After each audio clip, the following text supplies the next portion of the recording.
हाय, hello मित्रांनो, तुम्हा सर्वांना नाताळच्या, ख्रिसमसच्या खूप खूप शुभेच्छा. तसंच येणाऱ्या नवीन वर्षाच्या खूप खूप शुभेच्छा. सोशल मीडियावर खूप क्रिटिसिझम बघायला मिळालं. आज मी म्हणतो की नाताळ किंवा ख्रिसमस असू दे, तुम्ही त्यातले कोणताही सण असू द्या किंवा कोणताही व्यक्ती असू द्या, कोणताही सण किंवा समारंभ असू द्या, त्यातल्या चांगल्या गोष्टी तुम्ही घ्यायचा प्रयत्न करा.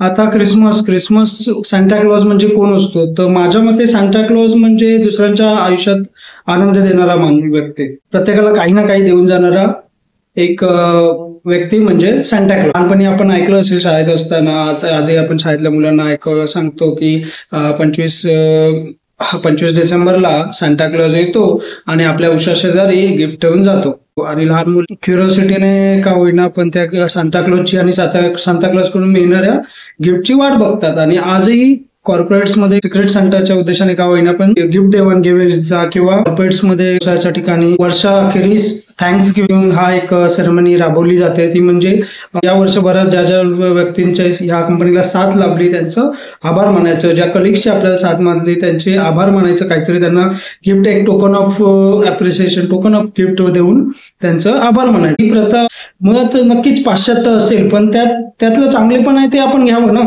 आपण प्रत्येक गोष्ट टीका का करावी? मी म्हणतो सांता क्लॉजचा जो चांगला गुण आहे तो घ्यावा ना. संदेश सांता क्लॉज देतो तो घ्यावा. तर म्हणतो प्रत्येकाने कोणाच्या तरी आयुष्यातलं सांता व्हावं. कोणाच्या आयुष्यात मदत करण्यासाठी किंवा कोणाला पाठिंबा देण्यासाठी फक्त पैशाचीच गरज नसते, तर त्याला आधाराची सुद्धा गरज असते. त्याला थोडासा वेळ दिला तरी तुम्ही खूप त्याला मदत करून जाता. त्याला थोडासा क्षणाचा आधार, क्षणभर त्याच्याशी 2 मिनिटं बोललात काही लोकांशी तरी त्यांना खूप हायसं वाटतं.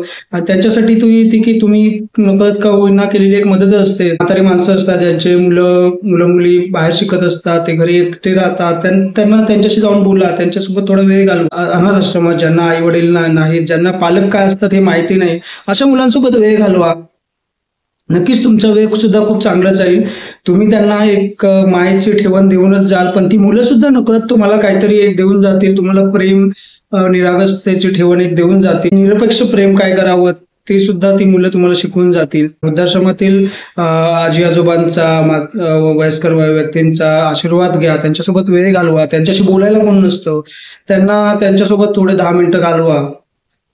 नक्कीच त्यांचे आशीर्वाद तुम्हाला आयुष्यभर पुरतील. एखाद्या एक वेळचं जेवण द्या, त्याचं एक वेळचं भूक तर भागेलच आणि तुम्हालाही पुण्य मिळेल. हेच म्हणतो की तुम्ही प्रत्येकाने कोणाच्या ना कोणाच्या आयुष्यातलं सांता व्हावं. एखादा गरीब मुलगा आहे, त्याला शिक्षण शिकायचं आहे, तर त्याला शिक्षणासाठी जी काय तुम्ही मदत करू शकता ती तुम्ही मदत करू शकता. मला होईल तेवढी तुम्ही तुमच्या खारीचा वाटा उचलू शकता. कधी तुम्ही कोणालाही देता, कधी तुम्ही परमेश्वरापुढे हात असा ठेवा ना की असा ठेवा.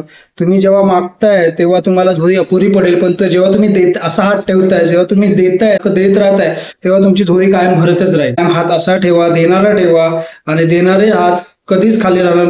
देणाऱ्याचे हात रिकामी राहू नये म्हणून त्याची उंजळ कायम भरूनच ठेवणार. तुम्ही ह्या सर्व गोष्टी करत असताना तुमच्या मुलांना सुद्धा सोबत ठेवा, जेणेकरून पुढच्या पिढीला हा ठेवा नक्कीच जपला. पुढची पिढी यातून बोध घेईल आणि नक्कीच चांगले गुण त्यातून आत्मसात करेल. मी म्हणून शेवटी तेच म्हणेन की प्रत्येक गोष्टीतले चांगले ते घ्या. प्रत्येक व्यक्तीत दोन्ही चांगले आणि वाईट दोन्ही गुण असतात, तर चांगले ते घ्या, वाईट ते सोडून द्या. विंदा करंदीकरांनी आपल्या कवितेत म्हटले होते की देणाऱ्याने देत जावे, घेणाऱ्याने घेत जावे, देणाऱ्याने देता देता घेणाऱ्याचे हातही यावे.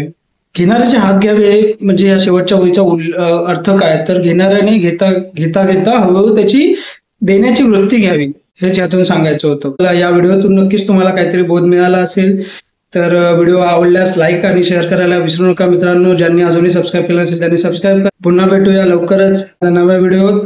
तोवर राधे राधे.